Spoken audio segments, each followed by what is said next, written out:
All right, so the original title of today was going to be, Do They Really Hate Us This Much and How Should We Respond? Stay with me. I am going to go through that. I'm going to tell you how we can respond, and I'm going to give you a little tool that I use regularly, and I use it effectively. So stay with me. I'll get there.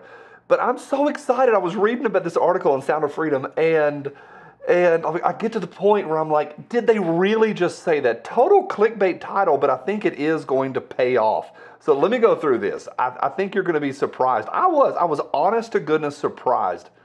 This is a mess. Buckle up, here we go. This mess is brought to you by CMMG. I do believe this. Everybody should have a number one that they grab out of the safe when they need to rock and roll. Mine, for a few years, it was my Resolute, but I have moved over to my Banshee because I'm really dialed in and really comfortable with it.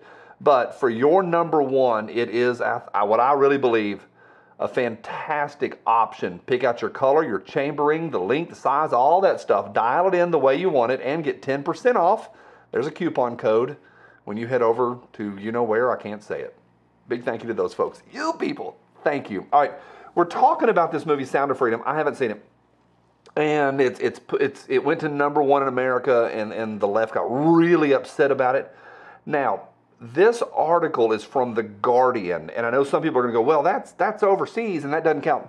What do we learn from Wag the Dog? And I have done a lot of graduate studies in PR. I've never told y'all that, but one of the things you do when you're facing a backlash is you get your message out, but you have somebody that's as distant away from you as possible. They do the speaking. I do a lot of conspiracies behind the scenes. I'm going to say this, that I would bet next month's mortgage that this article was produced by Disney. And I think it is that transparent. Okay, I haven't seen Sound of Freedom. Went to number one, Disney lost their crap. It is about human trafficking and stopping human trafficking. I'm going to read a lot. This is worth it. Sound of Freedom, the QAnon adjacent thriller seducing America. Jim Caviezel stars as a hero trying to stop child traffickers in a paranoid new movie turning into a surprise box office hit. Here we go. Type the words Sound of Freedom into Twitter. Decent people who wish to live good, happy lives should under no circumstances actually do this. And the search will yield dozens of triumphant reports crowing about the improbable victory of a film by that title over the likes of Indiana Jones, yada yada. That's not accurate, and they go on to say that this was really, really not a victory. Indiana Jones and the Dial of Destiny has already been out for 5 days, the first of 3 out-earned Sound of Freedom on opening take day, when the new independent thriller came to theaters on Tuesday. But for a fleeting moment this past 4th of July, while the intended audience of Indy's latest outing was presumably spending time with their families and friends at barbecues and other social situations, an unoccupied fandom rallied behind the star Jim Caviezel and claimed that day. These figures are selective. Let's move down to the next paragraph. Did you catch that? Did you catch that? They said, well, the Indiana Jones people were spending time with their family. These losers went to the theater. This is fantastic. I love it. However you choose to slice it, Sound of Freedom has over-delivered on the expectations in dollars and cents, a feat of profitability uncommon for a comparatively low budget, blah, blah, blah. Judging by the rose amount of applause, yada, yada, yada. Here we go. I love words, y'all. I love words. Following that money leads back to a more unsavory network of astroturfed boosterism among the far-right fringe. A constellation of paranoids now attempting to spin a cause célèbre out of a movie with vaguely simpatico leanings.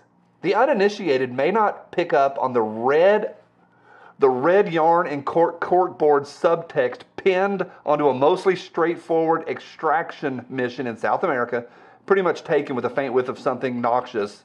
Those tuned in to the eardrum perforating frequency of QAnon, however, have heeded a clarion call that leads right to the multiplex. That's enough reading. It's good. It's good. And it goes on from there. She's hot. All right, that was a lot of reading, and I apologize.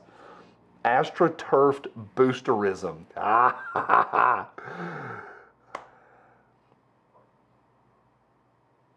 It's about saving a child that's being trafficked. I went over to the ACLU to look at their article on human trafficking today. I mean, right now, human trafficking is in the 12,000, 15,000, 18,000. How about the better part of 20,000 just in America just this year? Thousands upon thousands. And these folks go and make a movie, and they're blowing their lids. Why? That's how bad they hate the American family. That's how bad they hate decency and goodness. That's how bad they hate a grown man doing something right for kids. And they are protective of Disney. They are protective of Hollywood. They are protective of all things that do lead back to filth that rules this country. Hollywood is run by filth. I love movies. I do. I really do. One of the things that Stanley Kubrick said in the last days of his life was that, and he knew it, and he just laid it out there. But if you suggest it, they blow up. Why? How bad do they hate you? How bad do these people, and you may say, hey, it's just an article written in England. What does she know? This is propaganda from Disney. I'll throw that out there. I'm pretty sure. They hate you. They hate everything you stand for. So what do we do? Here's the point, the original point of the video. What do we do? Keep on keeping on. Here's a tool that I use. Whenever I speak to somebody and they're like, you know what, I'm anti-freedom, anti-guns. Gavin Newsom did an interview yesterday, and he's like, we're coming for the assault, the weapons of war. And they'll say, you know, Johnny, I'm kind of against it. And I always say the same thing. No, you're not. If something bumps in the night at 3 a.m., you will call 911 and scream into the phone, get down here, police officer. Get a grown man into my home and solve things with a firearm. And I told that to somebody a while back. I've told it to a lot of people. And they came back to me and they said that changed everything for me. I realized that all I want is for them to get down here. And I found out it's going to take 13 to 17 minutes where they live. And I can solve it myself. And they came back to me this morning and said, I was at a get-together last night, and somebody said, we're kind of wanting to protect ourselves. We don't really know. We've never been around it. Well, and they said that to this person. My person said it to a third person. That's a good tool. It's a good starting point. Don't start with statistics. Don't start with anything. Now, what does that have to do with Sound of Freedom? My point is this. They hate you. Those of you that are young, have families, and train them in the way, those kids in the way they should go. Carry everywhere. And believe what you say. Pay your bills. Pay your taxes. And let's live right and move towards the Constitution. The best thing we can do to fight back is to keep on going. I'm Johnny B, reminding you, yeah, it's okay to be white. It's okay to be straight. It's okay to be a Christian. In my case, it's okay to be a man. If you're a woman, that's okay too. We love you just as much. Love y'all. See ya.